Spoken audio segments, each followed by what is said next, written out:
The key to success on the field and in your backyard is a comprehensive game plan. So if you're building a fence or a deck this year, trust a Terkstra coach to design, quote, or order the right materials for your project. Visit a Terkstra Lumber near you to learn more. From the Ticats Audio Network, this is the Coach O Show with Luke Tasker. Welcome back to the Coach O Show with Luke Tasker. Week 7 of the CFL. This is Game 6 for the Ticats coming up. Toronto at Hamilton. The game day is Friday the 21st, 7:30 p.m.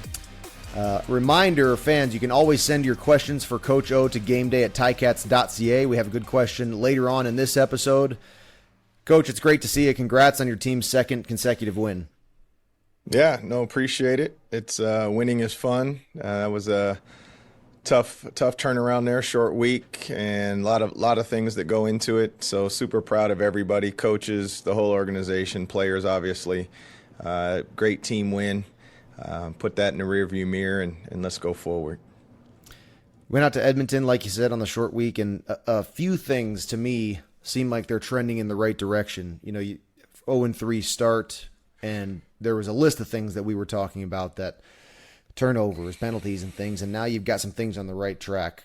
Maybe we start with the run game. You had some games early in the season with very limited run game production, and now you've got a guy, specifically James Butler, and I know that the run game is bigger than one man, but boy, he's making a difference in these games. Can you talk about, you know, what's allowed for so much success and such a change in that run game?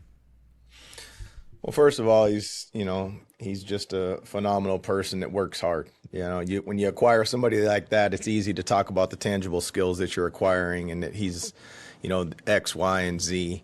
But you always have to wait and kind of see what kind of person you have, the character, the work ethic. How does he respond to adversity? Does he play through pain?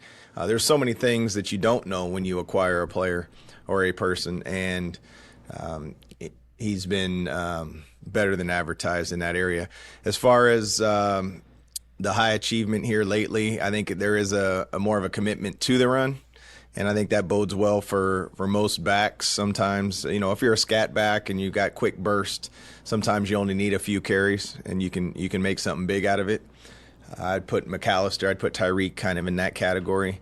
But other backs, you know, I think it takes a little bit, right? It's no different than you know, although you probably didn't want to get smacked hard, but, you know, once you got your first tackle or things like that, you kind of start getting lathered up a little bit. So, and also, like you said, it's a collective effort. You look up front, you're starting to see some movement consistently, not sporadically. You're starting to see a little bit of consistency there, a little bit more physicality, and I think all of that bodes well. Yeah, we'll talk about the O-line too. I mean, you had 7 O-line in this game, and seemed like you stayed pretty healthy up there. They allowed 2 sacks, but they were part of that strong run game too. I mean, early in the season, not only was there trouble getting pressure, preventing pressure on your quarterback, but you had injuries like crazy up there. You said more physicality. Is that group, that front 5, are they? You see them tangibly getting better as well? Yeah, I think anytime you can have some cohesiveness there, it's something that helps. Right. And, you know, at the end of the day, the players make the plays. You got to do it collectively. If somebody messes up front, then, you know, there's somebody that's penetrating a gap, and then, you know, you're behind the sticks and it's 2nd and 12. So it is a collective effort. And I think there's consistency. I think that's the key word. There's a little bit more consistency there. And I think when you fire off the rock, you know, you're going to see you're either physical or you're not. Right. Yeah. When you're pass setting, it's a different technique. And so I think we're starting to get it, and part of getting it is being healthy. And, you know, I think getting Riley back out there was a big help. And, you know, the big thing is just not to rest, right? We haven't arrived. We're not there. It's a long season. You know, this will be, you know, after this game, this will be a third of the season. All of a sudden, you're a third of the way in, and then you reevaluate, see where you're at. Yeah. You're right. It does. My locker used to be in the O-line cache of the locker room, if you remember. And I was whatever, indoctrinated into that corner of the space. Those guys, I was sick and tired of hearing them complain about how little we ran the ball because it helps those guys, whatever. And I can't speak to the intimacies of why that is, other than just, they get to run forward, like you said, instead of catch everything back. And it seems like in Edmonton, you could see that O-line, they were free, man. They were able to, if you can take off the ball like that, that defense, especially the front four of that defense, has to be more honest in their they can't tee off on a pass rush every single play. Just as the offense kind of gaining a little bit of cohesiveness, a little bit of balance as the season progresses. I think so. I think there's a better understanding of what we're doing, and I think receivers are, they're asked to do a lot right now. They're in there blocking, and I think they're willingly doing it, and it's showing. We're making the edges a little bit longer and that sort of thing. But I think, offensively, there's a better understanding of what it is we're trying to accomplish. We have a better understanding of who we are, people's strengths and weaknesses. And then after that, then you add the game plan. But I think slowly we're having our own identity versus just always reacting to the team that we're playing. And then what scheme are we putting in? It's like, no, I don't really care about your scheme as much as we maybe had in the past. This is what we're going to do, and you're going to have to prove you can stop it. And then we'll adjust our game plan accordingly. That's great. So you've found this balance, James Butler and Tyreek McAllister. Describe the differences between those guys and how they fit into your game plan in different ways. I would say that they're just change of pace backs that just complement each other well. I think Tyreek has the ability to maybe play a little bit of receiver also. He stretches the field a little bit different. He hits the hole a little bit different. And it's still unveiling itself. He hasn't got a ton of carries, but it does take a little bit off of James, right? Sometimes it's easy to say run it, but once you have a 10-yard run, a 7-yard run, you get knocked off one time, and that sort of thing happens. You need a break. And your break can't always be a pass. And so when you have a change of pace guy like that, all of a sudden you're wearing somebody down, and maybe you run an outside zone. You keep that D-line moving. While you may get stopped, you're still having them run sideline to sideline. And as you know, Luke, you've been around so long that some plays just set up other plays. If you don't run it, regardless of the amount of yardage gained on it, you're not really. Some plays set up other plays. Let's just say it like that. Mm-hmm. Yeah. So things are trending right, but then of course you get Matt Schultz who's can't finish that game. Taylor Powell comes in. Not bad to come in and throw a touchdown on your first pass. That was well received, I think, by Ticat fans. If he's the guy who's going to take the field this week and going forward, what can Ticat fans expect from Taylor Powell? Well, that he's going to leave it on the field. He loves football. He is a natural leader. He's going to work at it. You can't, he's not going to be perfect, but I can tell you this, that he's not going to skip any steps behind the scenes. He's going to be in the building, grinding, working, accepts hard coaching, is hard on himself, but gives himself enough grace. He just kind of has a little bit of that it when it comes to playing the quarterback position, but also is very humble in that he knows he doesn't know it all.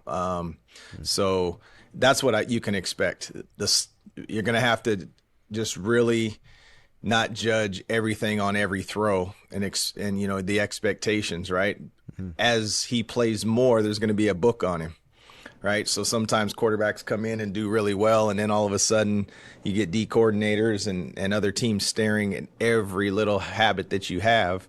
And it's the ones that can survive that and still produce and not have a 4 or 5 pick game and can get through it, that I've found throughout this league that find a way to have longevity. Yeah. He struck me, and we don't have a great sample size yet, but it struck me as a guy who it's not too big for him. He came in, he appeared relatively calm, kind of, you never know when it's because of an injury that the backup comes in. You get 45 seconds, maybe. Depends how long the guy's on the field for you, and then all of a sudden you're in. And I find that can be jarring. But for him, it seemed like it wasn't too big. Is that the personality that you would attribute him with? Yeah, and that's how I mentioned it after the game. The moments don't seem too big for him, and that's not of arrogance. That's confidence in himself. Just respect for the game and studying. And it's, confidence, in my opinion, comes from preparation. And if you're prepared, then you just go perform. It doesn't mean it always goes how you plan, but it's no different than taking a test, right? If you put the time in, you're not squirming in your seat. You just take the test. It doesn't mean you get an A, but you're not going to fail, most of the time, right? Now, it's the times you're not prepared and you've taken some shortcuts and maybe skim some chapters where you're like, oh, I hope this one doesn't show up because I didn't spend a lot of time on that. And sometimes you win, and sometimes, it's the first two questions. You're like, damn it, but that's kind of what it is. You prepare. You can't, you don't want to over prepare. You don't want to paralyze yourself because you're not going to know it all. You got to filter it. And at the end of the day, you got to play the game. So you prepare, you perform, play the game, and you go for W's. That's great. Let's get to a fan question here related to the QBs. This one's from Dave in Hamilton. Okay, this is 2 quarterbacks injured. This is very common in the CFL. Dave asks, I've always wondered, is it a hard decision to decide who starts after injuries? If Bo comes back, or also if Matt Schultz comes back, are they automatically the starting quarterback again? Or is it Powell's job, and will he stay there if he plays well? Thanks, and go Ticats. Dave from Hamilton. Dave, that's a great question, and I don't think there's a cookie-cutter answer to that, like yes or no. Yes, if Taylor plays well, he will be the guy. Why would we break it up? Or, no, it makes perfect sense. When Bo's our guy, we went and got him for a reason. He will be the starter. We will make that decision off of what we see and off of our gut when that arises. So it could be a case where, it's very clear what we should do. But there might be a case where somebody's playing extremely well and we'll have a tough decision. Maybe they play both. I think the most prevalent example I can remember of that is Casey Printers winning the MOP in 2012 for the BC Lions. Dave had gotten hurt, Dickinson. And in the Grey Cup, Dave Dickinson started. Now, you'd have to ask Wally Buono, why that was or whatnot. But I thought that was an interesting choice, and I don't have any judgment on what was right or wrong. So there's a guy who's the all-time winningest coach that for his football team at that time, you got to believe that's the decision he made. And so I got to believe, and my hope is that it is tough, that Taylor comes in there and plays well and we win games, and we have to make that tough decision, Dave. But to tell you what way I'm trending right now, I'd be misleading you and everybody else. Insightful question. Thanks, Dave. Again, Ticat fans and listeners, you can send any question for Coach O to gameday@ticats.ca, and we choose one every episode to ask Coach. And thanks. It's been a fun part of our episodes here. I got my history wrong. There's no way that was 2012. No chance. That would have been 2000. It was 2004. So you can Google that. 2004. 12 would have been the 100th Grey Cup in Toronto. So I just caught myself. Nice. I wasn't able to catch you because I came in up here at 2013 and I couldn't remember if that was right or not. All right. Well, the least I can do is remind you what you were doing, and that was reminding everybody who this is sponsored by. So go for it. There you go. The Coach O Show with Luke Tasker is presented by Turkstra Lumber. Check out the project coaches at Turkstra Lumber. They can help with every part of your home reno, from designing a deck to ordering a new front door. Learn more at TurkstraLumber.com. Coach, on to Toronto. They're coming to Tim Hortons Field end of this week. The last undefeated team in the league. What's it take to beat a team like that? Well, they're doing a phenomenal job of jumping on people early, and they're very physical. They're the defending Grey Cup champions. They're confident. Even when people get up on them, that you can tell that there's a belief. They're clicking. They're solid in 3 phases. I find that they're not beating themselves. They run the ball very effectively, where their quarterback's not having to drop back 40, 45 times.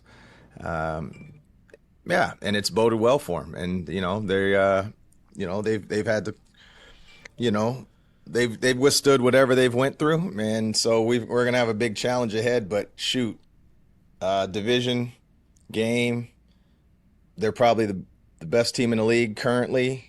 You want to find out where you're at? Let's this is what you want. Yeah. They get out to early leads, and the net result of the Edmonton game was, of course, positive, tons of good, like we've already talked about. But it was a slow start for your team. What's the game plan to avoid a slow start at home versus Toronto?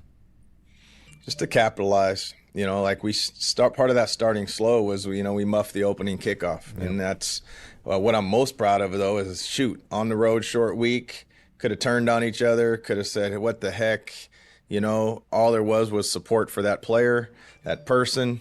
And we rebounded. We always talk about adversity response. So we just have to take advantage of our opportunity. And if that's a back and forth game, we need to win the battle of field position. That means we got to punt the ball a little bit better placement, and just let it work itself out versus being backed up all the time. Sometimes the points aren't going to show up because their other team may be winning the battle of field position and pinning you deep, where you get a couple of first downs, but you're punting from your own 30 or 35, maybe 40, and you just can't get the field flipped. And so it's during those times where you just can't be giving up, touchdowns.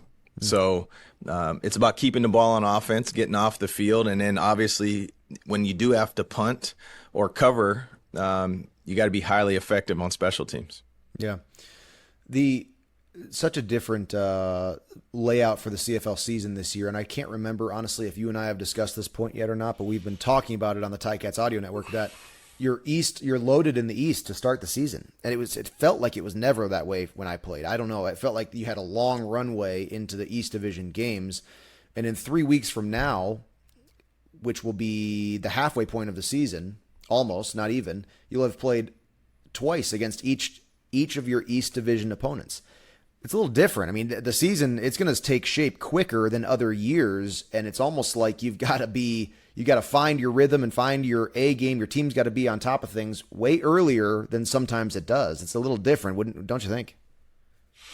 Yeah, it's definitely a different thing, but I can tell you that from the inside out, we're going to play the next team on the schedule. Do we know it's Eastern? To say that we don't know that, that's not what I'm saying. We definitely are aware of that. It is a different thing, but at the end of the day, if you keep winning, no matter who it is, East or West, when you look up, yeah, you may have won or lost a season series or something in the East, and could that be the difference between a home playoff game or a bye? Absolutely. Is that important? Absolutely. But the most important thing is to win. And I think winning close games, that's really what matters. When you find a way to do that, even if the other team has the momentum at the end, like Edmonton did, and things weren't going, it still becomes a close game. As long as you're on the winning side of those close games, it does bode well, and it doesn't really matter which division of team you're playing. Mm-hmm. Well, Coach, good stuff. I appreciate your time and your insight, and good luck in this week as you prep for a great home game at Tim Hortons Field this Friday night. I will see you there. Awesome. Thanks, Luke. Another episode of the Coach O Show with Luke Tasker is in the books. Let us know your thoughts. Email us at gameday@ticats.ca. Coach O and Luke are back next week to discuss the latest from the locker room. Subscribe to the Ticats audio network on Spotify or wherever you get your podcasts.